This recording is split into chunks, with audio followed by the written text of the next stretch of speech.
नमस्ते साथियों, जय श्री कृष्णा।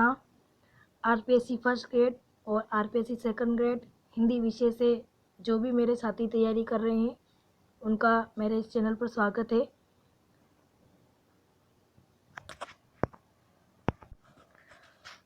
अगर आप इस चैनल पर पहली बार आए हैं तो चैनल को सब्सक्राइब करें, लाइक करें और बेल आइकन को प्रेस करें ताकि मेरी हर आने वाली वीडियो सबसे पहले आप तक पहुंच सके।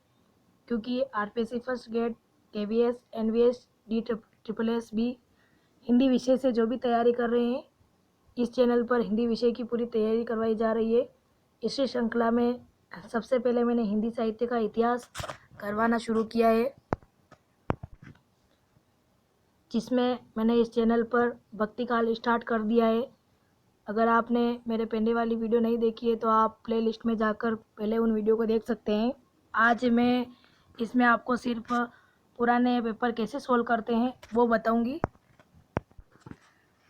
मैंने पिछली क्लास में कहा भी था कि मैं अगली वीडियो आपके लिए अलग से बनाऊंगी, क्योंकि जब मैं पढ़ाती हूँ उसके साथ में बताऊंगी तो वीडियो बहुत ज़्यादा लंबा हो जाएगा।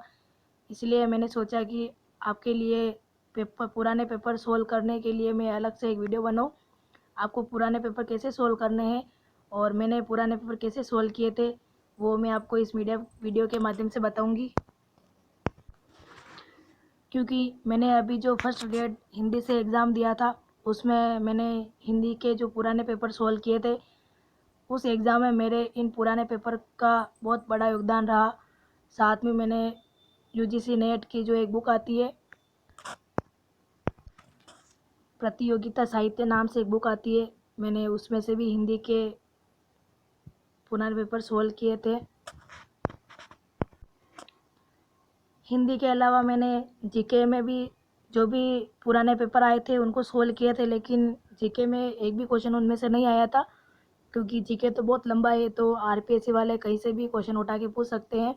लेकिन जो हिंदी है हमारे फर्स्ट ग्रेड में, उसमें मैटर वो का वही है, कोई अलग नहीं है। तो उनमें से क्या होता है कि अधिकतर क्वेश्चन रिपीट भी हो जाते हैं, तो इस बार बहुत सारे क्वेश्चन रिपीट भी हुए थे और मेरे एग्ज़ाम में पुराने पेपर का बहुत बड़ा योगदान हुआ था।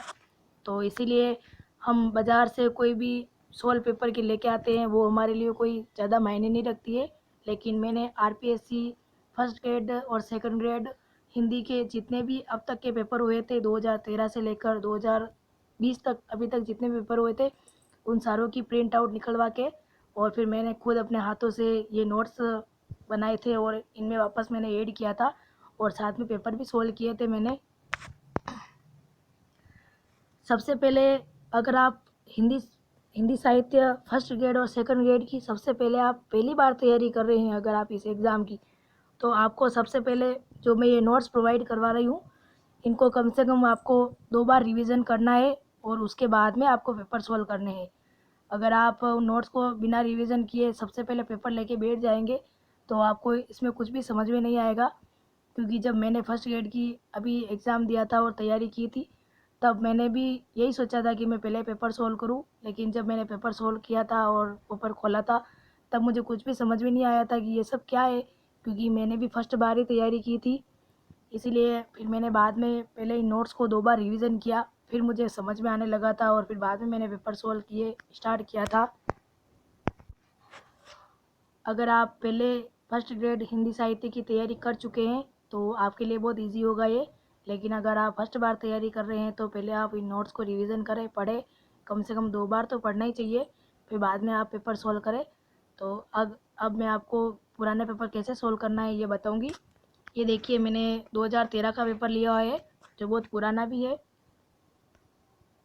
इसमें क्वेश्चन पूछा गया है कि अर्ध सरकारी पत्र के बारे में कौन सा कथन गलत है। यानी कि अर्ध सरकारी जो अपने जनसंचार माध्यम का टॉपिक है उसमें है ये सारे। तो अर्ध सरकारी पत्र के बारे में कौन सा कथन गलत है, इसमें ये वाला गलत है, दूसरा वाला, कि इसमें प्राप्त करने वालों को पद नाम से संबोधित किया जाता है, जबकि इसमें पद नाम से संबोधित नहीं किया जाता। ये देखिए, मैंने यहाँ पे नहीं भी लिख रखा है, तो ये टॉपिक इसमें गलत रखे है, क्योंकि इसमें क्या लिख दिया कि संबोधित किया जाता है, बल्कि इसमें अर्ध सरकारी पत्र में संबोधित नहीं किया जाता है। इसके ये सारे सही है कि इसकी भाषा आदेशात्मक नहीं होती है, बिल्कुल सही है। इसके ऊपर बाई ओर प्रेषक का नाम और पद नाम लिखा होता है। इसमें सबसे ऊपर कार्यालय, संस्था या विभाग का नाम और स्थान का उल्लेख होता है, ये तीनों सही है। और इसमें प्राप्त करने वाले को पद नाम से संबोधित नहीं किया जाता है, ये सही है। तो देखिए मैंने इसमें और ऐड किए थे कि ये पत्र अनौपचारिक होते हैं, किसी अधिकारी द्वारा अपने समकक्ष या अधीनस्थ को लिखे जाते हैं, और इन पत्रों में संबोधन क्या होता है? संबोधन प्रिय श्री आदरणीय पत्र लेखक अपने हाथों से लिखता है, और ये अर्धशासकीय पत्र भी कहते हैं अर्ध सरकारी पत्र को। तो आपको इस तरह से पेपर सोल्व करना है। कोई भी क्वेश्चन हो, आपको जो भी याद हो, नहीं तो आप नोट्स के देख लीजिए, नोट्स में जाके वहाँ पे उतार लीजिए, क्योंकि ये लाइनें अक्सर पूछी जाती है। अब अगला क्वेश्चन है, किसी पत्र के आवश्यक घटकों में सरकारी पत्र में कौन सा घटक नहीं होता है? तो किसी भी पत्र के आवश्यक घटकों में कौन सा सरकारी पत्र में नहीं होता है? तो अभिवादन नहीं होता है, संबोधन होता है, पत्रांक होता है और दिनांक होती है। मैंने यहाँ पे संबोधन किस में होता है? यह अर्धशासकीय पत्र में होता है, तो मैंने यहाँ पे इसको ऐसे करके लिख दिया था। फिर है, बैठक में लिए गए निर्णयों को क्रियान्वित करने के लिए जो पत्र जारी किया जाता है उसे क्या कहते हैं? उसे क्या कहते हैं? परिपत्र कहते हैं। और देखिए मैंने परिपत्र के बारे में और लिख दिया था यहाँ पे कि यह अन्य पुरुष शैली में लिखा जाता है और एक साथ अनेक कार्यालयों विभागों के अधिकारियों व कर्मचारियों को भेजा जाता है। और ये मैंने सेकंड वाली है, एक साथ अनेक कार्यालयों विभागों के अधिकारियों व कर्मचारियों को भेजा जाता है। ये भी किसी न किसी एग्जाम में पूछा गया है कि इसमें क्या है, तो ये परिपत्र के बारे में है। मैंने इस तरह से पेपर सोल्व किया था। ये यहाँ पे समव्रत है, ये अभी टॉपिक में नहीं है, ये हटा दिया गया है। और पेपर सोल्व करते समय आपको ये ध्यान में रखना है कि जो अपने सिलेबस में है उन्हीं को आपको सोल्व करना है। तो ये यहाँ पे ऐसे मैंने सिर्फ राइट लगा रखा है, लेकिन ये अपने सिलेबस में नहीं था तो मैंने इसको छोड़ दिया था। फिर बाद में आगे ये आपके व्याकरण के क्वेश्चन है, तो व्याकरण में तो अलग अलग पूछा जाता है। फिर इनमें से ये क्वेश्चन है जनसंचार माध्यम में कि इनमें से जनसंचार का दृश्य श्रव्य माध्यम क्या है? तो इसमें क्या है? दूरदर्शन है जो दृश्य और श्रव्य माध्यम है। रेडियो हम सुन सकते हैं, ये नहीं हो सकता। पत्रिकाएं को हम पढ़ सकते हैं, समाचार पत्र को भी हम पढ़ सकते हैं, तो ये नहीं हो सकता। दूरदर्शन को हम दृश्य और श्रव्य यानी सुन भी सकते हैं और देख भी सकते हैं। ये वाला क्वेश्चन भी जनसंचार माध्यम में ही पूछा गया था कि जनसंचार की विशेषताओं के लिए कौन सा कथन सही नहीं है? सही नहीं है या सही है, ये आपको आरपीएससी में एग्जाम देते समय पूरा ध्यान रखना है कि आरपीएससी वाले क्वेश्चन क्या पूछ रहे हैं। अक्सर क्या होता है कि सही है या नहीं है में कंफ्यूज हो जाता है, और बहुत सारे विद्यार्थी क्या करते हैं, क्वेश्चन को तो पूरा पढ़ते नहीं है और वहाँ पे लगा के आ जाते हैं ये सही है, फिर आके पता चलता है कि हमने गलत कर दिया। तो सबसे पहले आपको क्या करना है कि आरपीएससी फर्स्ट ग्रेड में अगर आप एग्ज़ाम देने जाओ, चाहे जीके का दो चाहे हिंदी का दो, पहले आपको क्वेश्चन को अच्छे से पढ़ना है कि जनसंचार की विशेषताओं के लिए कौन सा कथन सही नहीं है पूछा गया है यहाँ पे। जनसंचार में प्रसारित संदेशों की प्रवृत्ति सार्वजनिक होती है, ये बिल्कुल सही है। उनमें ढेर सारे द्वारपाल होते हैं, ये भी सही है। जनसंचार माध्यम चलाने के लिए औपचारिक संगठन जरूरी है, ये भी बिल्कुल सही है। लेकिन संचारक और प्राप्तकर्ता के बीच सीधा संबंध होता है, ये गलत है, क्योंकि संचारक और प्राप्तकर्ता के बीच सीधा संबंध नहीं होता है। ये देखिए अभी बाद में मैंने यहाँ पे लिख दिया था कि संचारक और प्राप्तकर्ता के बीच यानी मध्य प्रत्यक्ष संबंध नहीं होता है। मैंने यहाँ पे अलग से और लिख दिया था, तो ये मुझे याद हो गया था। और ये सब आप तभी कर पाओगे जब आपको क्वेश्चन और आंसर पूरा याद होगा, नोट्स आपने पढ़े होंगे, तभी आप सॉल्व कर पाएंगे, बाकी आप नहीं कर पाएंगे। अब हम अगला क्वेश्चन पढ़ेंगे। ये टीवी के बारे में दिया हुआ है। टीवी के द्वारा जनसंचार के संबंध में कौन सा कथन सही है? यहाँ पे क्या पूछा गया है? सही है पूछा गया है, यानी टीवी के द्वारा जनसंचार के संबंध में कौन सा कथन यहाँ पे सही है, तो हमें ये देखना है। तो ये देखिए यहाँ पे ये वाला सही है कि प्रत्यक्षदर्शियों के कथन दिखा और सुनाकर खबरों को प्रामाणिक बनाना एंकर बाइट कहा जाता है, ये वाला सही है। और ये देखिए फिर मैंने खुद अपने मर्जी से सोल्व किया था, मैंने नोट्स में देख के लिखा था। इसमें लिख रखा है कि एंकर पैकेज में एंकर बाइट का समावेश, यहाँ पे लिखा नहीं है, जबकि इसमें क्या है, एंकर बाइट का समावेश होता है। ट्राई एंकर में समाचार के साथ दृश्य भी आते हैं, तो इसमें मैंने लिख रखा था कि ड्राई एंकर में समाचार के साथ दृश्य नहीं प्राप्त होने तक रिपोर्ट से प्राप्त सूचनाएं दर्शकों तक पहुंचाता रहता है। यानी कि जब तक ड्राई एंकर में समाचार नहीं आएंगे, तब तक प्राप्त नहीं होंगे, तब तक रिपोर्ट से प्राप्त सूचनाएं दर्शकों तक पहुंचाता रहेगा। और इसमें ये सारे गलत ऑप्शन है। अब देखिए यहाँ से हमारा आदिकाल स्टार्ट हो जाता है। तो आदिकाल की भाषा को पुरानी हिंदी नाम किसने दिया था?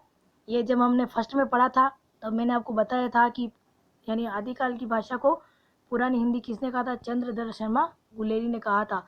और यहाँ पे क्या हुआ था? अपभ्रंश को पुरानी हिंदी कहा किसने? चंद्रधर शर्मा गुलेरी ने कहा है। और उत्तरकालीन आदिकाल की भाषा को उत्तरकालीन किसने कहा है? तो भोलानाथ तिवारी ने कहा है। और ये यहाँ पे डॉक्टर हजारी प्रसाद द्विवेदी ने क्या कहा है कि साहित्यिक अपभ्रंश को पुरानी हिंदी कहा किसने? आचार्य हजारी प्रसाद द्विवेदी ने। ये मैंने खुद यहाँ पे लिखे थे जब मैं पेपर सॉल्व करती थी तब। अब क्वेश्चन है अगला, अपभ्रंश का वाल्मीकि किस कवि को कहा जाता है? तो किस कवि को कहा जाता है? स्वयंभू को कहा जाता है। मैंने यहाँ पे लिखा था कि स्वयंभू को और क्या क्या कहा जाता है? स्वयंभू को और क्या क्या कहते हैं? जब हमने स्वयंभू पढ़ा था तब मैंने आपको जोर देके बोला था और कहा भी था, ये क्वेश्चन पूछा गया है। तो देखिए स्वयंभू को और क्या कहते हैं? अपभ्रंश का कालिदास कहते हैं, आदि कवि कहते हैं, आदि महाकवि भी कहा जाता है। ये यहाँ पे मैंने अपने मन से लिख दिया था। फिर ये बाद में पुष्यदंत के बारे में मैंने लिखा था कि स्वयंभू अभिमान भेरू की उपाधि दी किसने? पुष्यदंत को। और पुष्यदंत को क्या कहते हैं? अपभ्रंश का व्यास कहते हैं और अपभ्रंश का भवभूति कहते हैं। यानी मैंने इस रिलेटिव से क्वेश्चन और बना दिए। इन दोनों के बारे में मैंने खुद अपने हाथों से सोल्व किया था। फिर अगला क्वेश्चन है, मैं हिंदुस्तान की तूती हूँ, अगर तुम वास्तव में मुझसे जानना चाहते हो तो हिंदवी से पूछो। यह कथन किसका है? यह कथन किसका है? अमीर खुसरो से है। और मैंने आपको नोट्स पढ़ाए थे तब मैंने बताया था कि ये क्वेश्चन 2013 में पूछा गया है और मैंने अंदर लिखा हुआ भी हुआ था। तो ये अमीर खुसरो की डेफिनेशन है। फिर देखिए ये यहाँ पे लल्लू लाल है, ये हम आधुनिक काल में पढ़ेंगे, जिनकी रचना है प्रेम सागर, शकुंतला, वेताल पंचाशिका और सिद्धांत बत्तीसी। ये प्रेम सागर खड़ी बोली में रचित रचना है जो मैंने यहाँ पे लिखी हुई है। फिर इंशाअल्लाह खां, ये भी हम आधुनिक काल में ही पढ़ेंगे। इनकी रचना है रानी केतकी की कहानी, ये हिंदी की प्रथम कहानी मानी जाती है। सदल मिश्र, ये नचिकेतोपाख्यान के रचयिता माने जाते हैं। और ये क्वेश्चन ये इनकी जो भी सारे प्रेम सागर है ये इम्पोर्टेंट है, ये एग्जाम में पूछी जाती है। और नासिकेतोपाख्यान ये रचना भी पूछी जाती है और इसके लेखक भी पूछे जाते हैं। तो मैंने इस प्रकार से सोल्व किए थे, देखिए आप। अगला क्वेश्चन है, आदिकाल की किस रचना में पद्य के साथ साथ प्राचीन गद्य के उदाहरण भी मिलते हैं? यानी कि मैंने आपको बताया था ना कि पद्य के साथ प्राचीन ग्रंथ। ये देखिए यहाँ पे क्वेश्चन को घुमा फिरा के पूछा गया है। ये रचना कौन सी है? राहुल वेल रचना है, जो गद्य पद्य मिश्रित रचना है। यहाँ पे क्वेश्चन कैसे घुमा के फिरा के पूछ लिया, देखिए आप कि आदिकाल की किस रचना में पद्य के साथ साथ प्राचीन गद्य के उदाहरण मिलते हैं। यानी गद्य और पद्य मिश्रित रचना कौन सी है? ये राहुल वेल है, जो 10वीं शताब्दी की है। मैंने यहाँ पे और आगे लिखा है, ये शिलांकित करती है नायिका राहुल का नक्षिक सौंदर्य वर्णित है। मैंने यहाँ पे और अलग से लिख लिया था ये। फिर भरतेश्वर बाहुबली रास, शालिभद्र सूरी की है, बुद्धि रास व पंच पांडव रास भी इनकी क्या है? अन्य रचना है। और ये देखिए मुनि जीनी विजय के अनुसार जैन रास काव्य परंपरा का आरंभ माना जाता है। किस रचना से? भरतेश्वर बाहुबली रास से। और ये देखिए भविष्यत कहा और भविष्यत कथा, ये किसकी है? धनपाल की है, जो 10वीं शताब्दी की है। मैंने यहाँ पे लिख लिया था। और देखिए मैंने यहाँ पे बहुत सारे पेज लिए हैं, लेकिन मैं आपको सारे सोल्व करके नहीं बताऊंगी क्योंकि वीडियो बहुत लंबा हो जाएगा। और मैं आपको PDF या टेलीग्राम पर भेज दूंगी, तो आप देख लेना। मैं आपको सिर्फ आइडिया बता रही हूँ इसमें कि आप पेपर किस तरह से सोल्व कर सकते हैं। अब हम अगला क्वेश्चन देखेंगे, आदिकालीन राष्ट्र साहित्य की सामान्य प्रवृत्तियों और विषय वस्तु की दृष्टि से निम्नलिखित में से कौन सा कथन सही नहीं है या फिर सही नहीं है पूछा गया है। किसके बारे में? राष्ट्र साहित्य के बारे में। युद्धों का सजीव चित्रण मिलता है, बिल्कुल मिलता है। व्यक्तिगत शौर्य के प्रदर्शन का चित्रण भी मिलता है और विलासितापूर्ण सामंती जीवन का वर्णन मिलता है। ये क्वेश्चन मैंने आपके जब नोट्स पढ़ाए थे तब मैंने उसमें ऐड भी कर रखा है। इसमें गलत कौन सा है कि व्यापक राष्ट्रीयता की भावना का चित्रण नहीं मिलता है, ये गलत है ना। यहाँ पे सही है और सही नहीं है, इनका आपको ध्यान रखना है। अब अगला हम क्वेश्चन देखेंगे, उत्तरी भारत में राम भक्ति साहित्य का मूल प्रेरक किसे माना जाता है। यानी कि उत्तर भारत में राम भक्ति साहित्य का मूल प्रेरक कौन है, तो रामानंद है। और रामानुजाचार्य श्री संप्रदाय के प्रवर्तक कौन है, रामानुजाचार्य। ये मैंने लिख दिया था यहाँ पे। निम्नलिखित में से किस संत भक्त का संबंध निर्गुण काव्य धारा से नहीं है। ये देखिए, मैंने आपको कहा था ना कि सगुण और निर्गुण कवियों के बारे में भी पूछा जा सकता है। तो इसमें से आपने स्टार्ट किया है ये निर्गुण काव्य धारा, जिसमें हम ज्ञानाश्रय पढ़ रहे थे। तो निर्गुण में कौन नहीं है, दादू दयाल जी है, सॉरी गुरु नानक देव है, दादू दयाल है और मलुकदास है, लेकिन कुंभन दास नहीं है। ये रामभक्ति काव्य के अंतर्गत आएंगे जो हम पढ़ेंगे। और आगे देखिए मैंने क्या लिख लिया था, वल्लभाचार्य के शिष्य थे ये कौन, कुंभन दास, और अष्टछाप के कवि माने जाते हैं। पद इनका कौन सा है, संतन को कहा सीकरी सो काव। ये मैंने यहाँ पे पद लिख दिया था इनका। और आगे देखिए कि निर्गुण काव्य धारा में जो संत भक्त के कवि थे वो कौन कौन से आते हैं। फिर मैंने और लिख दिए थे, कबीर है, रेदास है, सुंदरदास, कमाल, धर्मदास, रज्जब और जामोद। ये सारे निर्गुण काव्य धारा के अंतर्गत संत भक्त के अंतर्गत आते हैं। तो आपको इस तरह से पेपर सॉल्व करना है। आगे देखिए, निम्नलिखित में से कौन सा कृष्ण भक्त गोस्वामी विठलनाथ का शिष्य नहीं है। यानी कि वल्लभाचार्य और विठलनाथ के शिष्य थे, जिनमें से विठलनाथ के शिष्य कौन नहीं है, ये कुंभन दास नहीं है। मैंने अभी आपको ऊपर बताया था कि ये किसके शिष्य थे, वल्लभाचार्य के शिष्य थे। गोविंद स्वामी, चतुर्भुज दास और छेद स्वामी, ये किसके शिष्य है, गोस्वामी विठलनाथ के शिष्य। और एक शिष्य और है उनके, नंददास। 4 शिष्य थे विठलनाथ के, कौन कौन से, गोविंद स्वामी, चतुर्भुज दास, छेद स्वामी और ये नंददास। ये सारे विठलनाथ के शिष्य थे। लेकिन कुंभन दास किसके शिष्य थे, वल्लभाचार्य के शिष्य थे। अब ये देखिए कुछ रचनाएं हैं और इनके सामने ये कुछ लेखक दिए हुए हैं। इनमें से कौन सी रचना प्रेमाख्यान परंपरा से संबंध नहीं है। यानी प्रेमाख्यान आगे हम पढ़ेंगे, प्रेम काव्य धारा में पढ़ेंगे अभी निर्गुण प्रेम काव्य धारा, जिसमें आएंगी ये सारी रचना। मृगावती कुतुबन की है, 1503 की है। मधुमालती मंजन की है, 1545 की है। ये सब मैंने खुद लिखा था। माधवानल काम कंदला, ये कुशल लाभ और आलम की है। लेकिन संदेश शासक अपने पढ़ी थी ना, ये किसकी है, आदिकाल की रचना है। किसकी है, अब्दमान की है। ये षड ऋतु का वर्णन मिलता है। अगर ये सब आपको याद होगा तो आप कर पाएंगे, और अगर आपको याद नहीं होगा तो आप नहीं कर पाएंगे। इसलिए मैं आपको एक बार और कह रही हूँ, आप सबसे पहले इन नोट्स को पढ़े, 2 बार रिविजन करें, अच्छे से पढ़े, फिर बाद में आप पेपर सोल्व करें। और ये देखिए, मृगावती आचार्य शुक्ल ने हिंदी का प्रथम प्रेमाख्यान माना, किसे, मृगावती को। ये मैंने यहाँ पे लिख दिया था, इसमें नहीं था लेकिन मैंने लिखा था, तो ये मुझे बहुत याद हो गया था, यानी कंठस्थ हो गया था ये सब मैं पेपर सोल्व करती थी। तो आगे पुष्टि मार्ग के संस्थापक आचार्य कौन है, तो ये वल्लभाचार्य माने जाते हैं। यहाँ पे नाभादेश दे रखा है, तो इनकी एक रचना थी भक्तमाल, तो मैंने इनके बारे में लिख दिया था।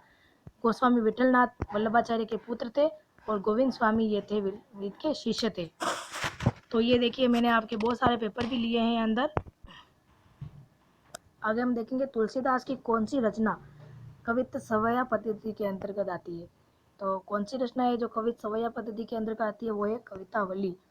ये ब्रज भाषा में रचित है और इसकी एक ट्रिक बनाई थी मैंने, ये देखो कवितावली को याद करने के लिए ट्रिक बनाई थी कि कृष्ण कवि ने विनय को गीता का दोहा सुनाया। ये एक ट्रिक है जो ये तुलसीदास की एक रचना है, इनमें ये सारी याद करने के लिए ब्रज भाषा की रचना है। ये जो मैंने ट्रिक बना रखी है ये ब्रज भाषा की रचनाओं की है कि ट्रिक है, कृष्ण कवि ने विनय को गीता का दोहा सुनाया। आगे क्वेश्चन है, संत कबीर के बारे में कौन सा कथन सही नहीं है। राम और कृष्ण में उनकी श्रद्धा थी, राम और कृष्ण में उनकी श्रद्धा नहीं थी, क्योंकि वो तो निर्गुण ज्ञानाश्रयी के कवि थे। उनको किसी भी मतलब भगवान में या किसी में कोई विश्वास नहीं था, वो खुद पर विश्वास करते थे। वे शास्त्रीय ज्ञान की अपेक्षा अनुभव को अधिक महत्व देते थे। वे अद्वैतवाद से प्रभावित थे। उन्होंने माया का मानवीकरण करके उसे कंचन और कामिनी का पर्याय माना। ये मैंने जब आपको अभी नोट्स बनाए थे तब मैंने इसमें लिख रखा था, आपको मैंने बताया भी था ये क्वेश्चन 2013 में पूछा गया है और मैंने पेपर सोल्व किए थे, उनमें सारे मैंने लिखे हुए हैं। और अगर आप पेपर सोल्व करेंगे तो आपको दोहरान हो जाएगा इस तरह से। तो ये देखिए ये बहुत सारे हैं जो मैंने लिए हैं, क्वेश्चन और भी बहुत है, लेकिन मैं सारे अगर आपको बताऊंगी तो वीडियो बहुत लंबा हो जाएगा। मैं इसकी PDF आपको टेलीग्राम चैनल पर भेज दूंगी, आप वहाँ से इनको देख लीजिएगा। अगर आप चाहे तो प्रिंट आउट भी निकला लेना एक पेपर की। मैं आपको इस तरह ताकि आपको आइडिया हो जाएगा कि आपको पेपर किस तरह से सोल्व करने हैं। और आप अगर पेपर डाउनलोड करना चाहते हैं तो यस गुरु ऐप है, आप उस ऐप को डाउनलोड कर लीजिए। वहाँ पे पुराने पेपर के मतलब बहुत सारे पूरी PDF बना रखी है, मैंने भी वहीं से डाउनलोड किए थे।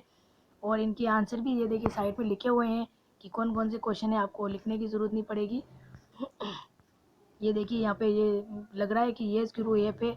आप यहाँ पे first grade, second grade, Hindi के जितने भी पेपर है सारे डाउनलोड कर दिए वहाँ से और प्रिंट आउट निकलवा लीजिए।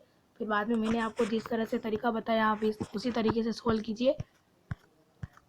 इसकी PDF मैं आपको टेलीग्राम चैनल पर डाल दूँगी। और मैं आपको एक बार और कह रही हूँ कि आप पेपर सोल्व करने से पहले एक बार आप पुराने पेपर सोल्व करने से पहले आप इन नोट्स को एक बार रिवीजन करें। एक बार नहीं 2 बार रिवीजन करें। बार बार रिवीजन करेंगे तो आप पेपर सोल्व करने में भी आपको आसानी रहेगी। और ये देखिए ये किताब है, ये NTA UGC नेट GRF की किताब है। ये पूरे इसमें पेपर सोल्व किए हुए हैं कि जितने भी सारे क्वेश्चन आए हैं गत परीक्षाओं के प्रश्न पत्र हल सहित दिए हुए हैं इसमें। लेकिन आपको इसमें डायरेक्ट टिक नहीं लगाना है, इसमें पीछे आंसर भी दे रखे हैं और आपको आंसर नहीं देखना है, पहले आपको पेपर सोल्व करना है। ये प्रतियोगिता साहित्य की बुक आती है, आप ये भी लेके आ जाइए। मैं खुद भी यहाँ पे पेपर मैंने पूरे तो सोल्व नहीं की थी, लेकिन कम से कम 16-17 पेपर मैंने सोल्व किए थे। इसमें टोटल 42-43 पेपर आते हैं। और अगर आप वैसे अभी तो बहुत टाइम है, आपके पास वैकेंसी भी नहीं आई है, तो आप पहले नोट्स को 2 से 3 बार रिवीजन कर लीजिए। फिर बाद में आप UGC नेट की ये वाली बुक और वो पुराने पेपर है उनको सोल्व कीजिए। और मैंने आपको तरीका बता दिया है कैसे सोल्व करना है आपको। तो मैंने आपको पेपर सोल्व कैसे करना है ये बता दिया है। मैं इसकी PDF आपको टेलीग्राम चैनल पर पोस्ट कर दूंगी। और देखिए मैं आपके लिए इतनी मेहनत कर रही हूँ तो एक लाइक तो बनता है, आप लाइक ज़रूर करें, सब्सक्राइब ज़रूर करें। और हो सके तो जितने ज़्यादा से ज़्यादा साथियों को जोड़ें। अगर हम किसी और का भला करेंगे तो हो सकता है भगवान हमारी भला कर देवे। तो आप अपने मन में ऐसा कुछ भी नहीं रखें, ज़्यादा से ज़्यादा शेयर करें, लाइक करें। और मैं देखती हूँ कि वीडियो तो बहुत सारे देखते हैं लेकिन लाइक बहुत कम आते हैं, तो आप प्लीज़ लाइक करना बिल्कुल ना भूलें। आप इस काम में मेरा सहयोग करें। जय श्री कृष्णा, राधे राधे।